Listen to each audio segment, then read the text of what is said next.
What's going on, everybody? Dealer No Dealer here, and today I am playing some Kill Confirmed on Underground using the Spaz 12 with extended mags and damage, and I'll get into those in just a bit about how good they are. But I'm using the Akimbo Magnums as my secondary, which is kind of decent, pretty good close range, not so bad middle range. Kind of helps me out a bit, but I really don't use them this match, but it's a viable option. And then my perk setup is Extreme Conditioning Pro, Assassin Pro, and Steady Aim Pro.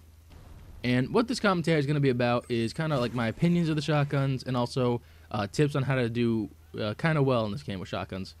Now, I'm going to say it outright, you're never going to do as well with a shotgun as you can with an assault rifle or SMG.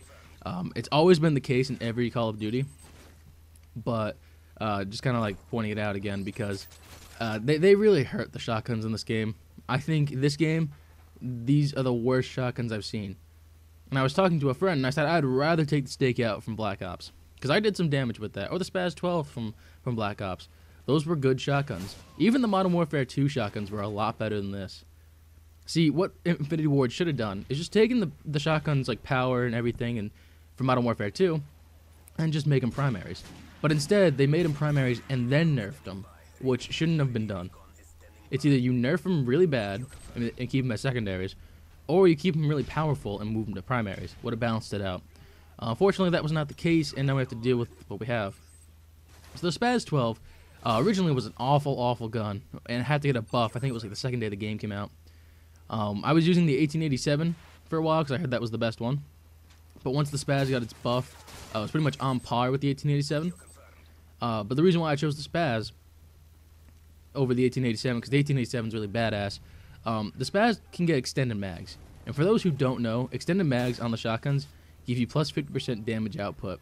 And what that means is, normally you shoot, for the Spaz, you shoot 8 buckshot, but with extended mags, you're going to start shooting 12. It'll add 50% more buckshot to each shot you fire. So that's really necessary on the shotguns, considering how bad they are. So I definitely wanted that. The 1887 doesn't have any gun attachments, so no extended mags. So I figured if they're pretty much the same gun, I'm going to go with the one that can get the better damage. So I got the extended mags, and then I also threw damage on there, which adds 40% damage to each individual buckshot. So if you throw all that together, it's pretty good. And as you'll see, some of these ranges I can get are pretty awesome. It's playing the way it should, and that's what I like.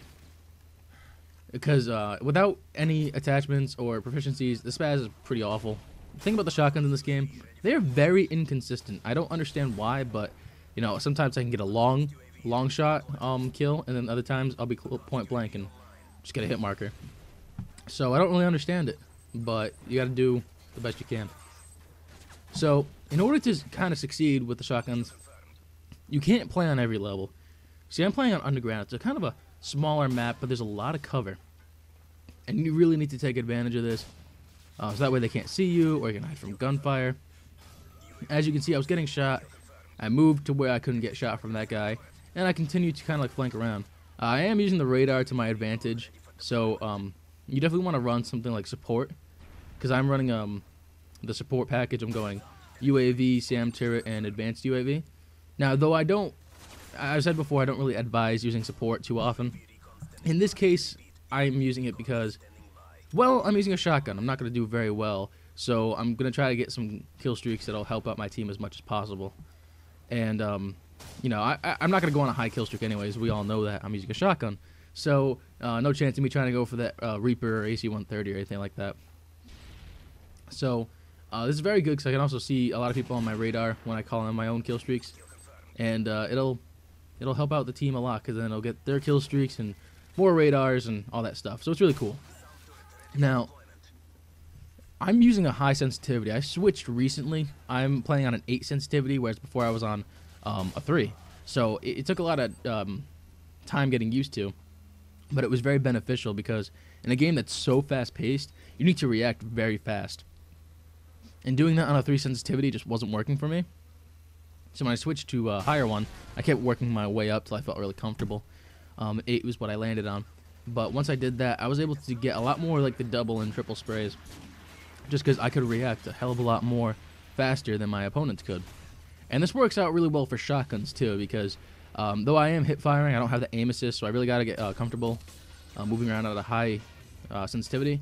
Being able to just constantly turn around or just like turn and shoot really fast is going to help you out so much. Now, something you do want to keep in mind, I didn't mention this before about the hip firing. When you aim down your sights, you do actually pump your gun faster. This was the case in Modern Warfare 2, and it's made its way back.